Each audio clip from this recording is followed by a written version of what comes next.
Okay, it's Mary Charlson here from 5minutemarketing.com, and I'm down here Friday evening at the Small Business BC Awards, celebrating the best in entrepreneurship in our province. It's kind of like the Academy Awards for small business owners.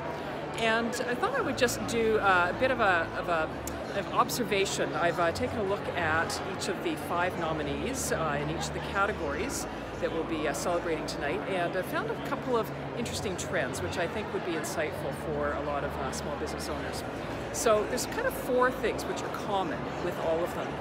The first is that they've all found a very distinct target segment that they are targeting. They've all found a gap in the industry or a gap in the offering in some way. And the other interesting thing is that they've tapped into trends in some way, specifically growing trends.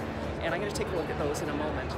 And then the 4th thing is that they've been disruptors in some way in their industry, whether that be through disrupting technology, through service, or through the delivery of one of the product pricing, place, or distribution or promotion. So some of the trends that I've seen, I'd say probably the biggest one is sustainability. We're seeing businesses that are looking at sustainability from the food sector, from the recycling, repurpose, reusing, as well as anything to do with sustainability of food, sourcing, building, very many things around that, which I find quite hopeful. Another interesting trend is the thing around health and wellness. It could be around foods, it could be around cosmetics and products, but looking at health and wellness from a couple of different perspectives, one being your employees, another being your community that you serve, and the other one being your customer base. So I thought that was quite interesting. Another trend area is the employee retention, and I don't know if this is the result of millennials entering the workforce, pressure on retention of employees, but I found it really interesting that company culture has shown up so strongly with many of our nominees this evening. So that was sort of the 3rd trend.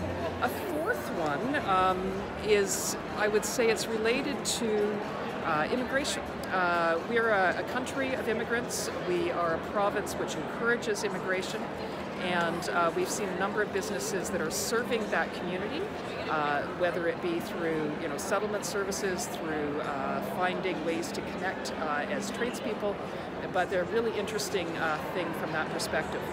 A 4th trend, which I've seen on maybe a little bit less perspective, would be something around the sharing economy. This is something where we've seen this with, it's not about access, it's about owning. Actually, no, excuse me, it's not about owning, it's about access, and we've got to make sure you get that one right. Things like Airbnb and Uber have taken that model to the extreme. But we're starting to see that as being utilized to shake up some industries, and whether it be through apps or through different applications from that perspective. And I would say kind of the last one, the 6th big trend, and it's sort of an emerging one, which I suspect over time will become as important as sustainability, and that's the whole notion around downsizing, and specifically around housing, whether it be as the baby boomers are downsizing, but also sustainability for millennials trying to get into the housing market, and also just lesser footprint, and kind of coming full circle to that sustainability front. So those are kind of the 6 areas, and beyond that, as I said, we're seeing a lot of things around disruption, innovation through technology, through customer service, which is interesting because customer service is a form of marketing if it's done well, and specifically also disrupting around product and service, around promotion, distribution, as well as pricing. So we're looking forward to finding out who the winners are in all of the categories. I'll be sharing that with you in a post, as well as some details around the nominees. We'll see you a little bit later. Thanks for joining us, 5minutemarketing.com.